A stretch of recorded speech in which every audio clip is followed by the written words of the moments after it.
નમસ્કાર વિદ્યાર્થી મિત્રો, ફરી એકવાર આપનું હાર્દિક સ્વાગત છે આપણા ઓનલાઈન લેક્ચરમાં. આની આગળના લેક્ચરમાં મિત્રો આપણે આ ચેપ્ટરની થિયરી જોઈ હતી, બરાબર છે. એકદમ સહેલી થિયરી છે, તમે રિવિઝન કરી લીધું હશે, બરાબર. ચાલો એની પછી હવે તો કે આ ચેપ્ટરના દાખલા, ખૂબ જ અગત્યના પ્રશ્નો. પહેલું જ સ્વાધ્યાય 4.1 એકદમ સહેલા પ્રશ્નો છે. એવા પ્રશ્નો કે જે ચેપ્ટર 2માં તમે બહુપદીવાળા પ્રકરણમાં શીખીને આવ્યા હતા એવા છે, બરાબર. પ્રમાણિત સ્વરૂપમાં આધારમાં પછી સમીકરણ કઈ રીતે બનાવવા એના આધારેના પ્રશ્નો છે આમાં, બરાબર. આમાંથી તમને સમીકરણ બનાવતા આવડશે, હેતુલક્ષી પ્રશ્નોના જવાબ આપતા આવડશે. આ પહેલું સ્વાધ્યાય છે, હેતુલક્ષી પ્રશ્ન તરીકે પૂછાય છે, બરાબર. હેતુલક્ષી પ્રશ્નમાં આ રીતના પ્રશ્નો આવે છે. ચાલો તો શરૂઆતથી ધ્યાન રાખીશું, કારણ કે આમાં જે સમીકરણ બનાવતા શીખશો આજે પહેલા જ સ્વાધ્યાયમાં, એ તમારે આની પછીના સ્વાધ્યાયમાં કામમાં આવશે, બરાબર છે વિદ્યાર્થી મિત્રો. તો ચાલો નોટ બોલપેન લઈને તૈયાર થઈ જાઓ, બરાબર. ચાલો જોઈએ આપણે સ્વાધ્યાય 4.1 દ્વિઘાત સમીકરણનું પહેલું જ સ્વાધ્યાય, એનો પહેલો જ પ્રશ્ન. નીચે આપેલ સમીકરણો દ્વિઘાત સમીકરણો છે કે કેમ તે ચકાસો.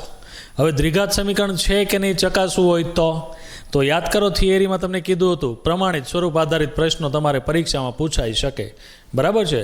તો આપણે દ્વિઘાત સમીકરણનું પ્રમાણિત સ્વરૂપ શું હતું તો કહેશો તમે કે sir ax² plus bx plus c બરાબર 0, જ્યાં a does not equal to 0. આ આપણું પ્રમાણિત સ્વરૂપ છે દ્વિઘાત સમીકરણનું, બરાબર.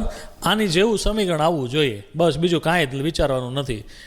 એક્સના વર્ગવાળું પદ અંદર તમને મળી રહેવું જોઈએ, બાકીના બે પદ ન મળે તો ચાલે. બીજી વસ્તુ ધ્યાનમાં એ રાખવાની કે પહેલું પદ ક્યારેય 0 ન હોવું જોઈએ. એનો મતલબ કે એક્સના વર્ગવાળું પદ એનો સહગુણક ક્યારેય 0 હોવો જોઈએ નહીં. આ રીતનું આવી જાય તો છે, નહીંતર નહીં. હવે છે કે નહીં કેમ ખબર પડશે? તો આનું સાદુરૂપ આપવાનું મિત્રો. 8મા ધોરણમાં શીખ્યા ને તમે સાદુરૂપ આપતા, તમને યાદ હોય તો અવયવીકરણ 1 અને અવયવીકરણ 2 બે ચેપ્ટર આવતા અલગ અલગ, એમાં તમે સાદુરૂપ આપતા શીખતા હતા, તમને યાદ હોય તો, બરાબર છે. તો આનું સાદુરૂપ આપીશું. જો x + 1 આખા કૌંસનો વર્ગ બરાબર 2 કૌંસમાં x - 3, તો આનો ગુણાકાર કરીએ, આખાના વર્ગનું વિસ્તરણ કરીએ અને આનો ગુણાકાર અંદર કરો, જે જવાબ આવે તે લખીએ, બરાબર. ચાલો, માટે x + 1 આખાનો વર્ગ એટલે પહેલા પદનો વર્ગ, x² 2 ગુણાકારમાં પહેલું બીજું પ્લસ 1 બરાબર 2નો ગુણાકાર અંદર કરો એટલે 2x - 6 આવું થયું. ચાલો હવે સાદુરૂપ આપીએ. બે બાજુ જો 2x પ્લસ આપેલા છે, સરખી અવસ્થામાં છે, એટલે તમે એને ઉડાડી શકો. ગયા 2x -6, આ બાજુ આવો તો +6, રેડી. અને એક ઓલરેડી +1 હતા, -6, આ બાજુ આવો તો +6, એટલે x² + 7 બરાબર કેટલા વધ્યા? 0, રેડી. જો તો પ્રમાણિત સ્વરૂપ આવી ગયું. પહેલા પદનો વર્ગ એટલે કે x² પછી x વાળું પદ ને છેલ્લે x વગરનું પદ, એ રીતનું છે. હવે આમાં તમે કહેશો કે સર આમાં x વાળું પદ તો છે નહીં. હાલો પહેલો દાખલો છે એટલે થોડુંક એક સ્ટેપ વધારે સમજાવીએ, બરાબર. બાકી આ તમારો જવાબ અહીંયા આવી ગયો છે. પ્રમાણિત સ્વરૂપ જો આપણું શું હતું, x² વાળું પદ તો ક્યાંય રહ્યું. હવે x વાળું પદ આમાં છે પ્રમાણિત સ્વરૂપમાં, જો bx, આમાં x વાળું પદ છે નથી, તો તમે આમ લખી નાખો 0x ચાલે, વત્તા અચળ પદ 7 બરાબર 0. x² વાળું પદ, x વાળું પદ અને x વગરનું પદ બરાબરની સામે 0 આવી ગયો. તો શું આ દ્વિઘાત સમીકરણ છે? તો કે હા,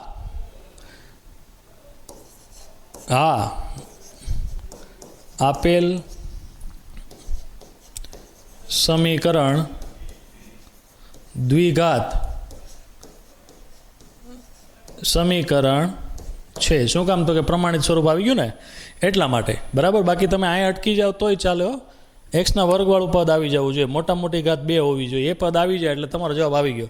આ સમજાવવા માટે લખેલું છે, બરાબર. આની પછીથી આપણે આ રીતનું લખીશું નહીં, સીધું આ રીતનું આવી જાય એટલે આપણે જવાબ આપી દઈશું, સમજ્યા? ચાલો એના પછીનો પ્રશ્ન ફરીથી. નીચે આપેલ સમીકરણો દ્વિઘાત સમીકરણો છે કે કેમ તે ચકાસો. એના જેવો પ્રશ્ન. x² - 2x બરાબર -2 × 3 - x. ચાલો આનું સાદુરૂપ આપીએ. માટે એક્સનો વર્ગ માઇનસ 2x એને એમને એમ લખો. બરાબરની સામે સાદુરૂપ આપીએ. -2નો ગુણાકાર અંદર કરો. -2 ગુણાકારમાં 3 એટલે -6. -2 ગુણાકારમાં -x એટલે +2x. જોજો આ +2x ને -2x ઉડાડી દેતા નહીં. બરાબરની સામે છે 2x પણ ઉડશે નહીં. કેમ? તો કે વિરુદ્ધ નિશાની છે. બરાબરની સામેની આંકડાઓ તમારે ઉડાડવા હોય તો સરખી અવસ્થામાં હોય, બરાબર, તો જ ઉડાડવાના. 2 પ્લસ હોવા જોઈએ કે 2 માઇનસ હોવા જોઈએ, બરાબર.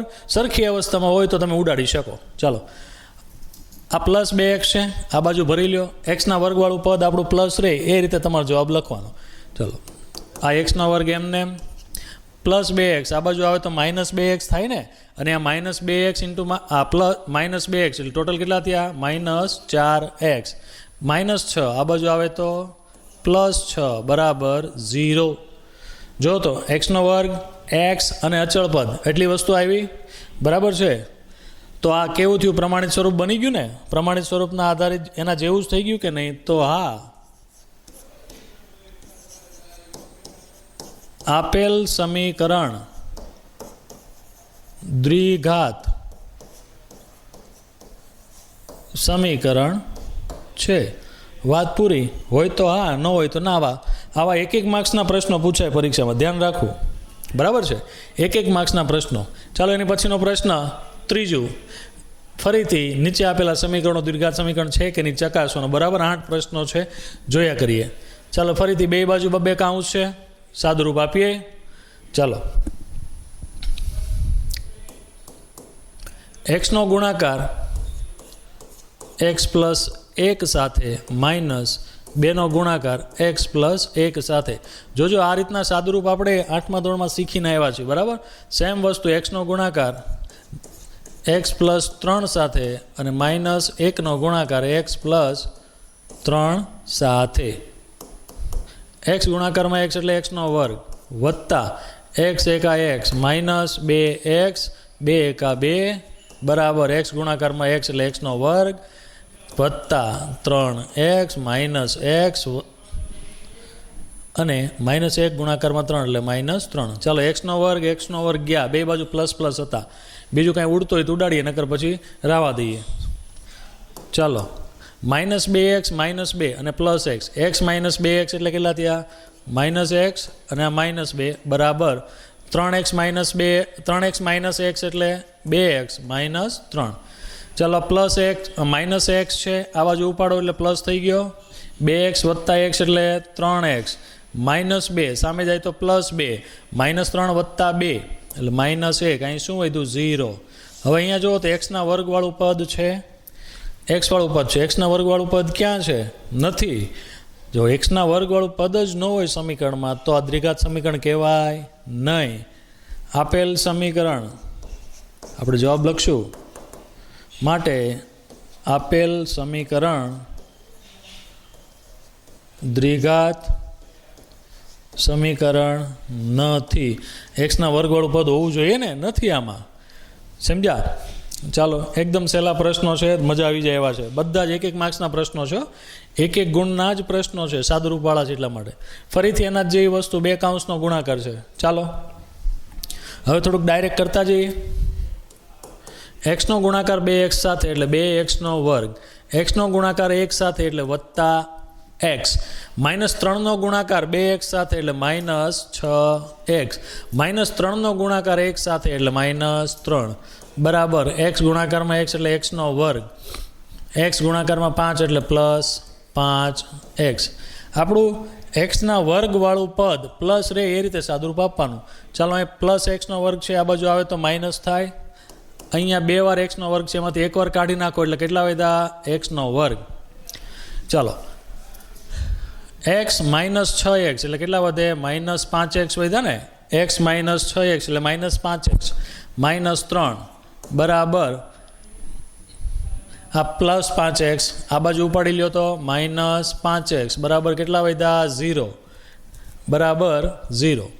ચાલો, x નો વર્ગ -5x ને -5x એટલે -10x -3 બરાબર 0. હવે જો તો અહીં એક્સના વર્ગવાળું પદ વધ્યું છે, હા, પછી x વાળું છે ને પછી અચળ પદ છે, તો આ સમીકરણ કેવું છે?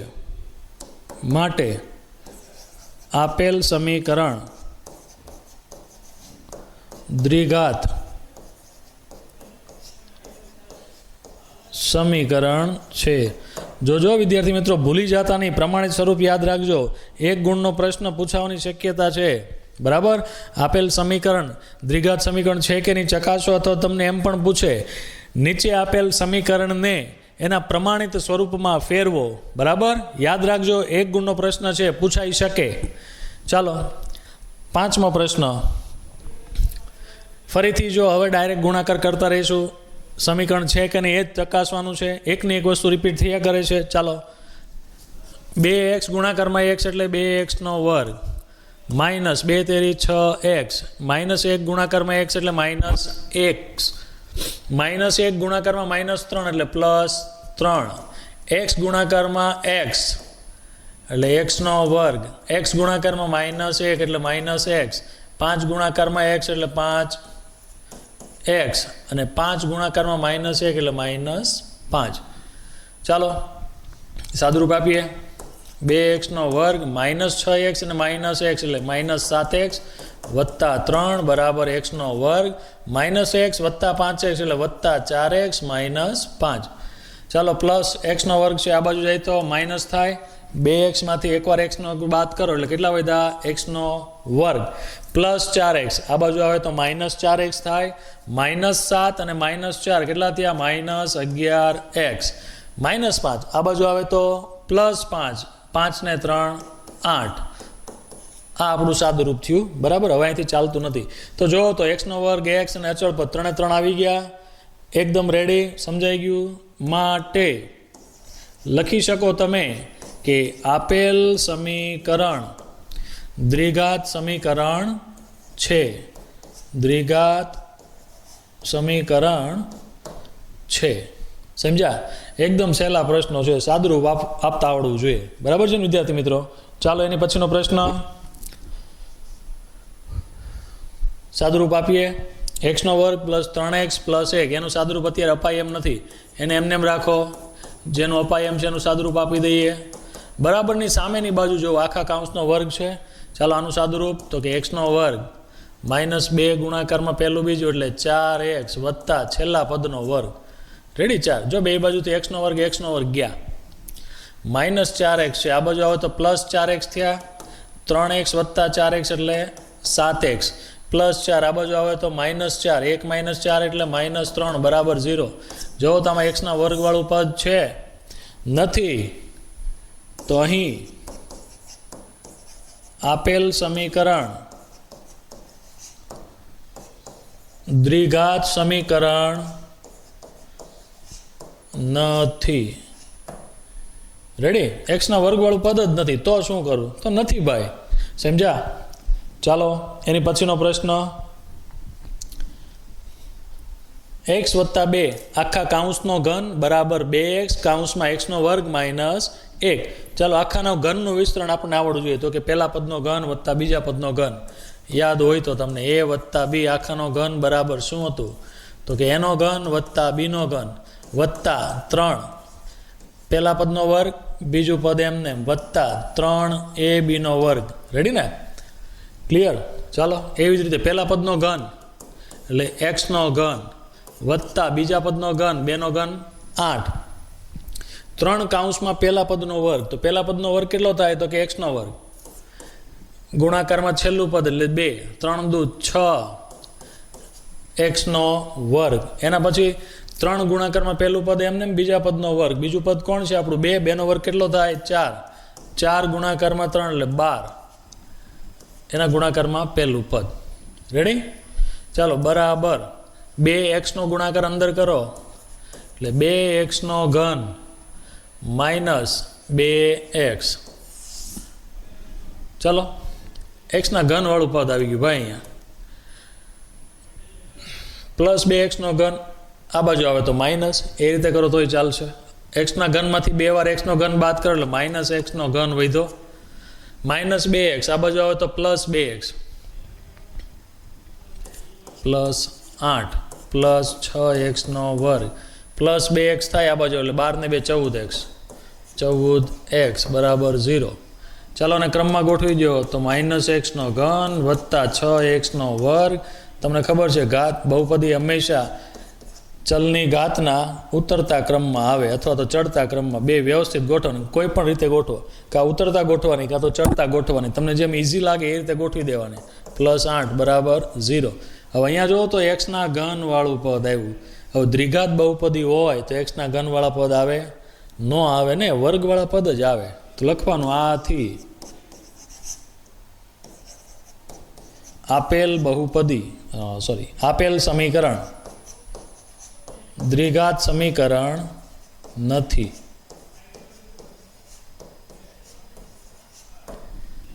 સમજ્યા? એકદમ સહેલું છે. ચાલો એની પછીનો પ્રશ્ન. x નો ઘન -4xનો વર્ગ -x વત્તા 1 બરાબર x - 2 આખાનો ઘન. ચાલો x - 2 આખાનો ઘન એટલે a - b આખા કૌંસના ઘનવાળું સૂત્ર, એનો ઘન -b નો ઘન -3a નો વર્ગ b વત્તા 3ab નો વર્ગ. આ સૂત્ર થાય, જોજો.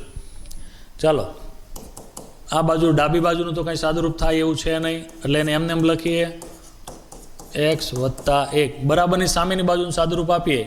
ચાલો પહેલા પદનો ઘન એટલે x નો ઘન માઇનસ બીજા પદનો ઘન એટલે 8. સાદુરૂપ પ્રમાણે જો 3 ગુણાકારમાં પહેલા પદનો વર્ગ, પહેલાં તો માઇનસ કરીએ. 3 ગુણાકારમાં પહેલા પદનો વર્ગ, પહેલું પદ કોણ છે x, એનો વર્ગ કેટલો થાય તો કે x નો વર્ગ, એના ગુણાકારમાં બીજું પદ એટલે 3 દુ 6 x નો વર્ગ, એના પછી પ્લસ 3ab નો વર્ગ. 3 ગુણાકારમાં પહેલું પદ એમને એમ, બીજા પદનો વર્ગ, બીજું પદ 2 છે, 2 નો વર્ગ કેટલો 4 અને 4 તેરી 12 x. રેડી? ચાલો x નો ઘન બે બાજુથી ગયા. રેડી? બે બાજુ સરખી અવસ્થામાં હતા એટલા માટે. ઓકે, -6x નો વર્ગ છે, આ બાજુ લ્યો એટલે પ્લસ થાય. +6x નો વર્ગ -4x નો વર્ગ એટલે કેટલા વધ્યા 2x નો વર્ગ. +12x આ બાજુ આવે તો -12x અને આ ઓલરેડી એક -x હતા, ટોટલ કેટલા થયા -13x. -8 આ બાજુ આવે તો +8, 8 ને 1 9 બરાબર 0. જો તો એક્સના વર્ગવાળું પદ આવ્યું તો કે હા. તો આપેલ સમીકરણ કેવું છે? આપેલ સમીકરણ દ્વિઘાત સમીકરણ છે. સમજ્યા? દ્વિઘાત સમીકરણ ક્યારે કહેવાય ક્યારે ન કહેવાય તો કે એના પ્રમાણિત સ્વરૂપ જેવું આવી જાય તો છે, નહીતર નહીં. 8 પ્રશ્નો જોઈએ આપણે એના આધારિત. બરાબર? ચાલો બધા જ સહેલા હતા, 1 માર્ક્સના પ્રશ્નો હતા. બરાબર? હવે જોઈએ પ્રશ્ન નંબર 2. સમીકરણ બનાવવાના આવશે બાળકો. આપણે 8મા અને 9મા ધોરણમાં સમીકરણ બનાવતા શીખ્યા છીએ. 8મા અને 9મા ધોરણમાં સમીકરણ બનાવતા શીખ્યા. 8મા ધોરણમાં આપણે એક ચલ સુરેખ સમીકરણ આવતું, ભાઈ યાદ છે ને? એક ચલ સુરેખ સમીકરણ આવતું, ખબર છે કે નહીં? બસ એમાં આપણે સમીકરણ બનાવતા શીખ્યા હતા. તો આમાં પણ એવી જ રીતે સમીકરણ બનાવતા શીખીશું. પ્રશ્ન નંબર 2 સૂચના વાંચી લો. નીચે આપેલ પરિસ્થિતિઓને દ્વિઘાત સમીકરણ સ્વરૂપે દર્શાવો. અહીંયા પહેલાં આપણે સમીકરણ બનાવતા શીખીશું અને પછીના સ્વાધ્યાયોમાં એ સમીકરણને ઉકેલતા શીખીશું. બરાબર છે વિદ્યાર્થી મિત્રો? ચાલો એમાં પહેલું, જમીનના એક લંબચોરસ ટુકડાનું ક્ષેત્રફળ 528 મીટર સ્ક્વેર છે. ચલો, લંબચોરસ ટુકડાનું ક્ષેત્રફળ તમને આપી દીધું છે. જોજો, લંબચોરસ ટુકડાનું ક્ષેત્રફળ તમને આપી દીધું છે 528 મીટર સ્ક્વેર. ઓકે, એના પછી તેની લંબાઈ, જોજો અગત્યની વસ્તુ, તેની લંબાઈ પહોળાઈના બમણાથી 1 મીટર જેટલી વધુ છે. કોણ? તો કે લંબાઈ પહોળાઈના બમણાથી 1 મીટર જેટલી વધારે છે. અહીંયાથી તમારું સમીકરણ બને છે. તો આપણે જમીનના ટુકડાની લંબાઈ અને પહોળાઈ શોધવાની છે. એના માટેનું સમીકરણ કેવું બને તે આપણે બનાવીને આપવાનું છે. હવે રકમમાં ખાસ ધ્યાન રાખવાનું.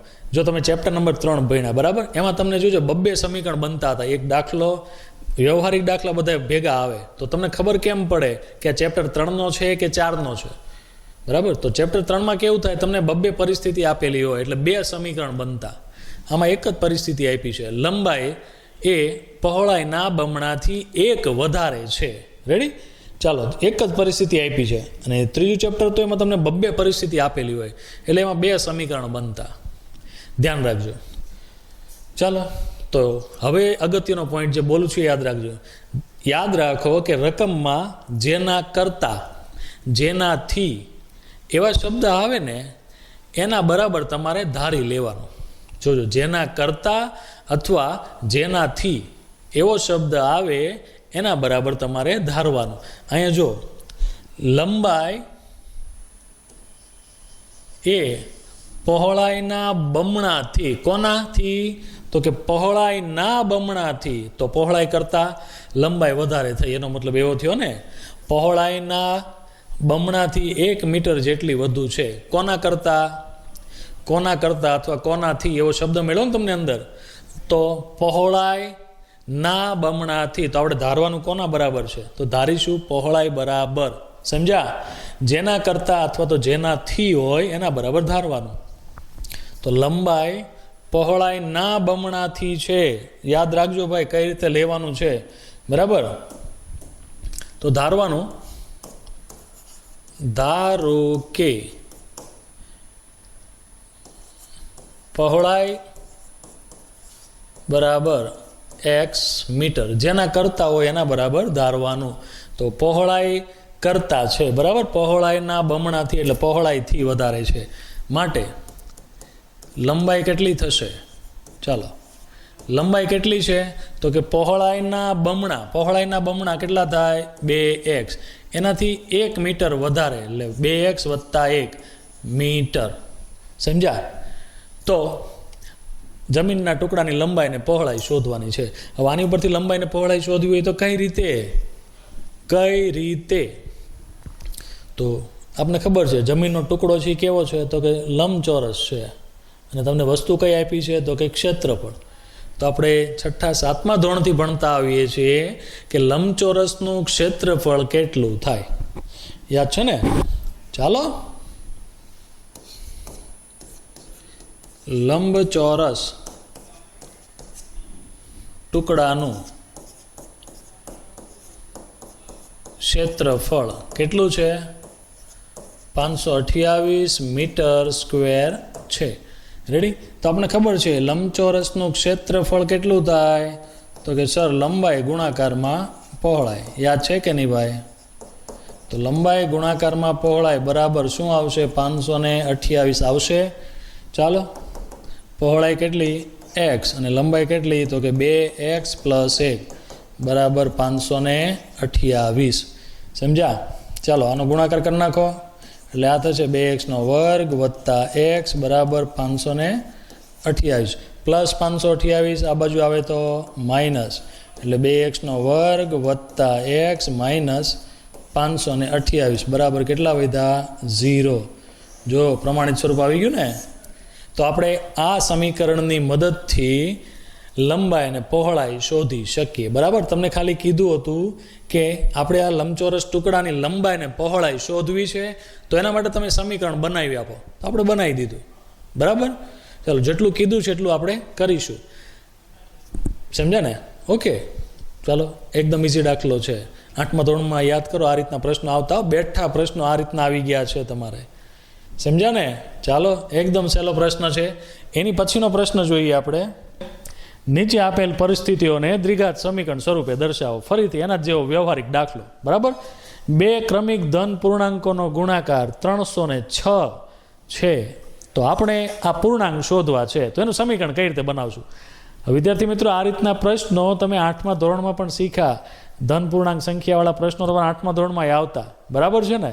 તો ચાલો, શબ્દ વાપરો છે 2 ક્રમિક ધન પૂર્ણાંકો. જો રકમમાં થી કરતાં વધારે એવો કંઈ શબ્દ આપ્યો નથી. આની પહેલા દાખલામાં કીધું હતું, જો રકમમાં થી કરતાં વધારે એવો શબ્દ આપેલો હોય તો એના બરાબર ધારવાનું. સમજ્યા? પણ આમાં એવું કંઈ આપ્યું જ નથી, તો જે વસ્તુ શોધવી છે એના બરાબર ધારવું પડશે ને. હવે એક વસ્તુ બીજી ધ્યાનમાં રાખવા જેવી એ છે કે 2 ક્રમિક ધન પૂર્ણાંક સંખ્યા કીધી. હવે 2 ક્રમિક કીધું હોય તો 1 પછી 2, 2 પછી 3, 3 પછી 4 એવી રીતે જ આવવું જોઈએ ને ક્રમમાં. બરાબર છે ને?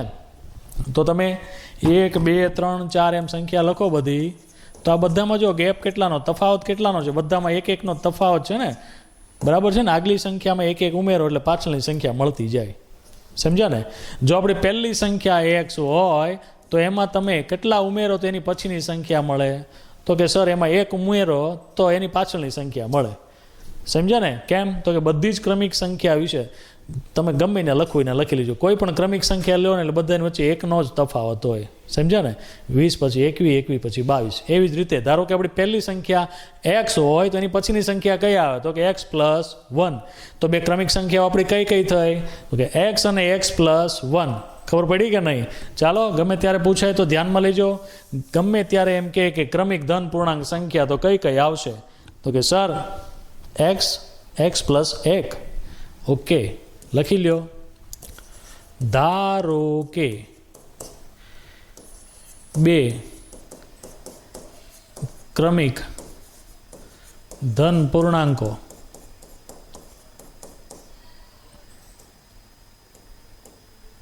x અને x+1 છે. રેડી? હવે બીજું તમને શું આપ્યું છે? તો કે તેમનો ગુણાકાર 306. તો લખી નાખીએ. ચાલો, આપેલ પરિસ્થિતિ અનુસાર કઈ કઈ સંખ્યાઓ છે આપણી? તો કે x અને x+1. તો x ગુણાકારમાં x+1, આ બેનો ગુણાકાર કેટલો છે? તો 306. રેડી? ચાલો કરો આ બેનો ગુણાકાર. x ગુણાકારમાં x એટલે x નો વર્ગ વત્તા x ગુણાકારમાં 1 એટલે x બરાબર 306. હવે +306 આ બાજુ આવે તો માઇનસ, એટલે આપણો જવાબ થયો x² વત્તા x -306 બરાબર 0. આ બની ગયું આપણું સમીકરણ. રેડી? સમજ્યા કે નહીં? સમીકરણ જ બનાવવાનું છે ને, એકદમ સહેલું છે, બની ગયું. આની પછીના સ્વાધ્યાયમાં આપણે આને ઉકેલતા શીખીશું. બરાબર ને? આપણે અત્યારે અહીં સુધી જ કરવાનું છે. જ્યાં સુધી કીધું ત્યાં સુધી કરીએ, બાકી એની પછીના સ્વાધ્યાયમાં આપણે કરીશું. સમજ્યા? ચાલો, આના જ જેવો હજી એક આગળનો પ્રશ્ન જોઈએ.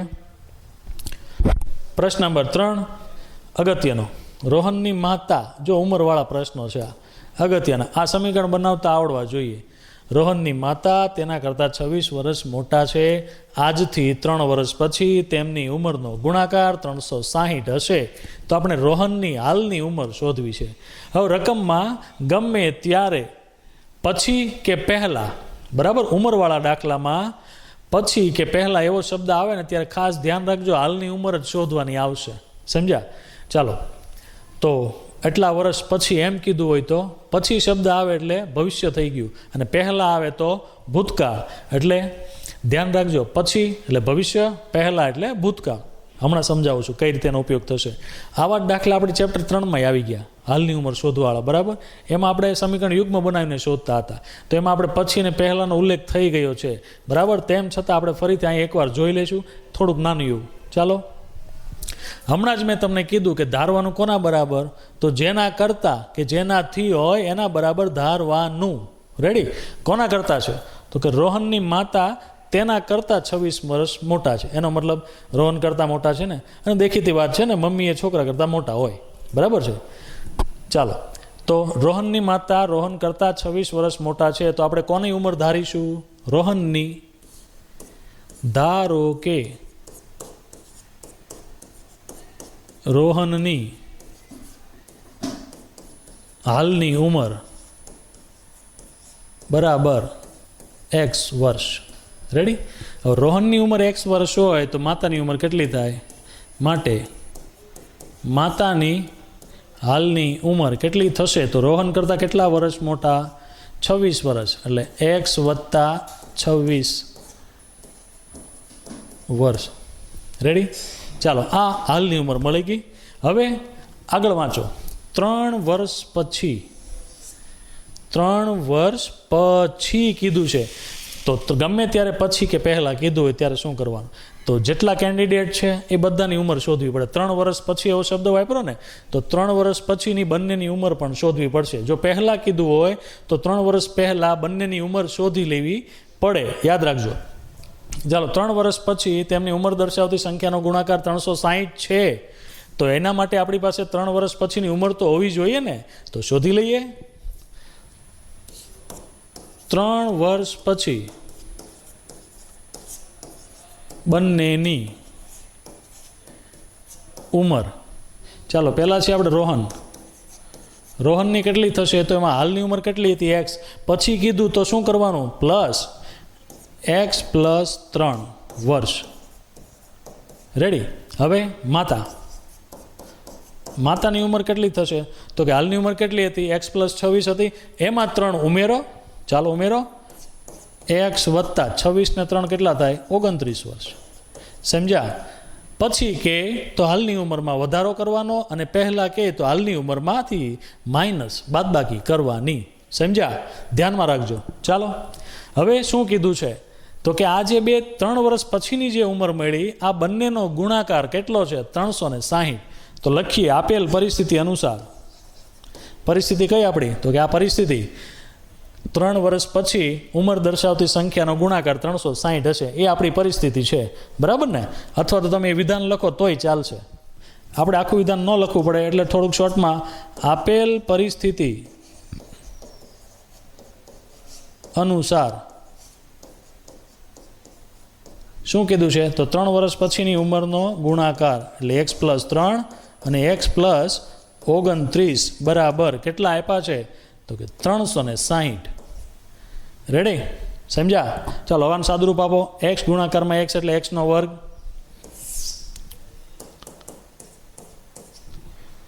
એક્સ ગુણાકારમાં 29 એટલે 29 એક્સ.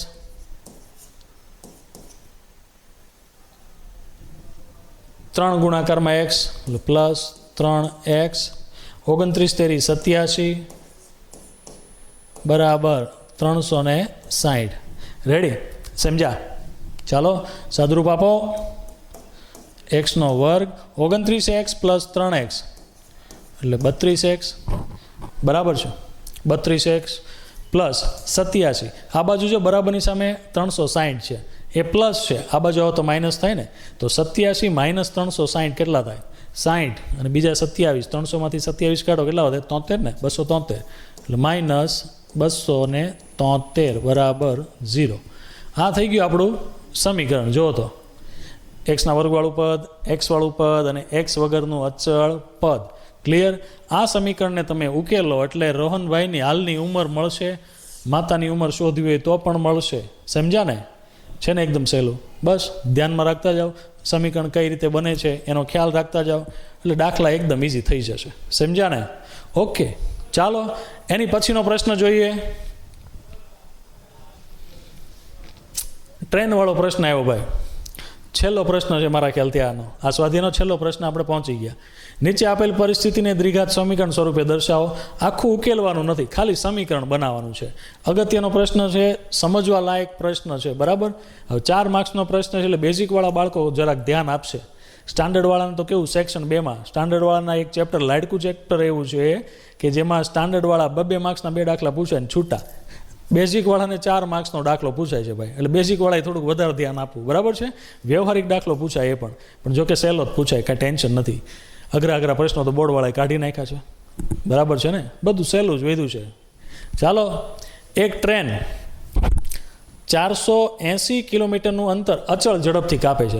ભૂપ ભૂપ ભૂપ ભૂપ ભૂપ એક જ હારે કન્ટિન્યુ 100ની સ્પીડે જતો હોય તો 100ની સ્પીડમાં ભૂમ કરતો હાલું જ જાય અને 480 કિલોમીટર અંતર કાપી નાખે. બરાબર? સ્પીડ એકની એક જ છે. આગળ વાંચો. જો 8 કિલોમીટર પ્રતિ કલાકની ઝડપ ઘટાડી દો. 100ની સ્પીડે જતું હતું એમાંથી આપણે માની લો 8 ઘટાડો એટલે 92ની સ્પીડે જાય છે. બરાબર? તો એટલું જ અંતર એટલે કે 480 કિલોમીટરનું અંતર કાપવા 3 કલાક જેટલો વધારે સમય લાગે. હવે દેખીતી વાત છે, ફૂલ સ્પીડમાં જતા હો એટલે જલ્દી પહોંચી જાઓ કે નહીં? બરાબર છે ને? જલ્દી પહોંચી જાઓ. અને સ્પીડ તમે ઘટાડો તો થોડાક મોડા પહોંચે. એનો મતલબ સ્પીડ વધે સમય ઘટે, સ્પીડ ઘટે સમય વધે. બરાબર છે ને? ચાલો તો ટ્રેનની ઝડપ શોધો. થી કરતાં વધારે કંઈ દેખાય છે નહીં. તો જે વસ્તુ શોધવાની છે એના બરાબર ધારી લ્યો. ઝડપ શોધવાની છે ને, ટ્રેનની ઝડપ કેટલી છે. તો ધારો કે ટ્રેનની ઝડપ x કિલોમીટર પ્રતિ કલાક છે. ધારો કે ટ્રેનની અચળ ઝડપ બરાબર x કિલોમીટર પ્રતિ કલાક છે. રેડી? તો ચાલો હવે આપણી પાસે બીજું શું છે? તો કે અંતર છે, સમય છે. આ બેમાં જો તો સમય આપ્યો છે નહીં, સમય નથી આપ્યો. સમયમાં ખાલી એટલું કીધું છે કે સ્પીડ ઘટાડો ને તો 3 કલાકનો સમય વધે છે. બરાબર. અંતર એનું છે. ઝડપમાં ફેરફાર કર્યો. પહેલાં કેટલી ઝડપ હતી? અચળ ઝડપ હતી. પછી ઝડપ થોડીક ઘટાડી. બરાબર. અંતર તો એનું છે ને. એનો મતલબ આપણી પાસે અંતર અને ઝડપ બંને વસ્તુ છે. અંતર અને ઝડપ બંને વસ્તુ છે, સમય નથી. તો સમય શોધવો પડે. બાળકો, તમે વિજ્ઞાનમાં સમય, અંતર અને ઝડપવાળું સૂત્ર શીખ્યા છો. બરાબર. તમારા દાખલા પણ આવે છે. તો આમાં આપણે સમય શોધવો પડશે ને ભાઈ, કે 480 કિલોમીટરનું અંતર અચળ ઝડપથી કાપવા માટે લાગતો સમય કેટલો. પછી સ્પીડ ઘટાડો. બરાબર. તો એટલી સ્પીડે 480 કિલોમીટરનું અંતર કાપવા લાગતો સમય કેટલો. તો સમય શોધવો પડશે ને ભાઈ. તો સમયનું સૂત્ર, ચાલો થોડીક શોર્ટકટ રીત શીખવાડીએ, કદાચ ભૂલાઈ જાય તો. એક ત્રિકોણ છે, અંતર, ઝડપ અને સમય. યાદ રાખજો, અંતર, ઝડપ અને સમય. આ રીતે લખી દીધું. હવે જે વસ્તુ શોધવી છે એના ઉપર હાથ રાખી દો. ધારો કે આપણે અંતર શોધવું છે, તો અંતર ઉપર હાથ રાખો એટલે અંતરનું સૂત્ર શું થશે? ઝડપ, આ જે વસ્તુ છે ગુણાકાર, ઝડપ ગુણાકારમાં સમય. ઝડપ ગુણાકારમાં સમય. રેડી? હવે ધારો કે આપણે ઝડપ શોધવી છે, તો અંતરના છેદમાં સમય. ઝડપ બરાબર અંતરના છેદમાં સમય.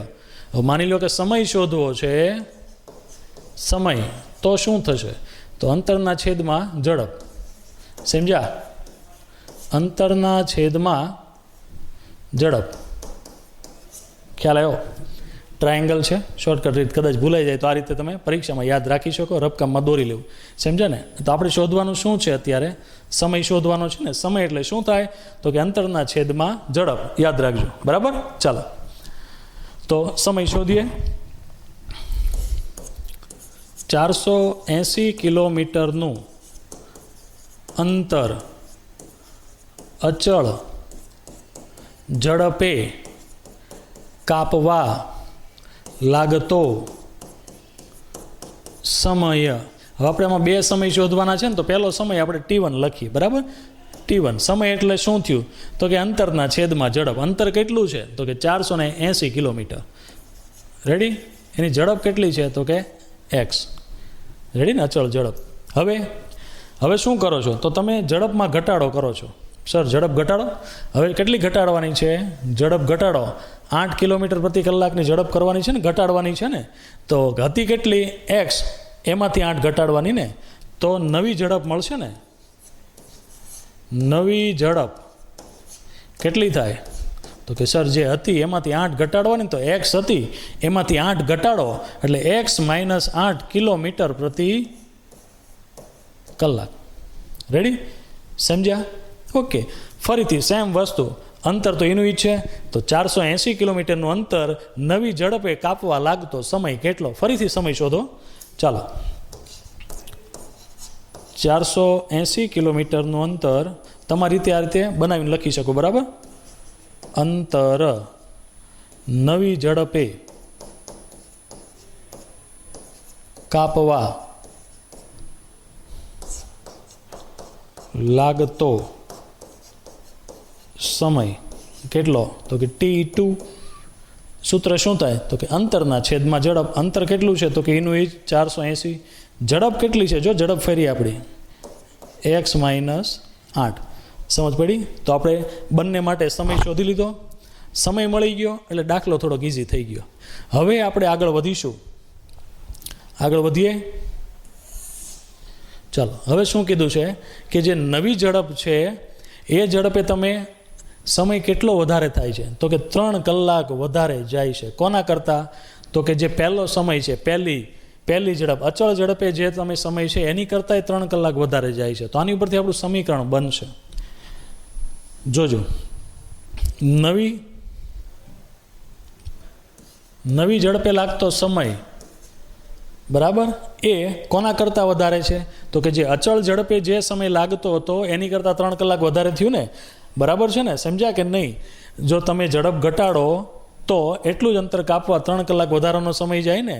બરાબર છે? તો 3 કલાક જે વધારાનો સમય જાય કોના કરતાં છે?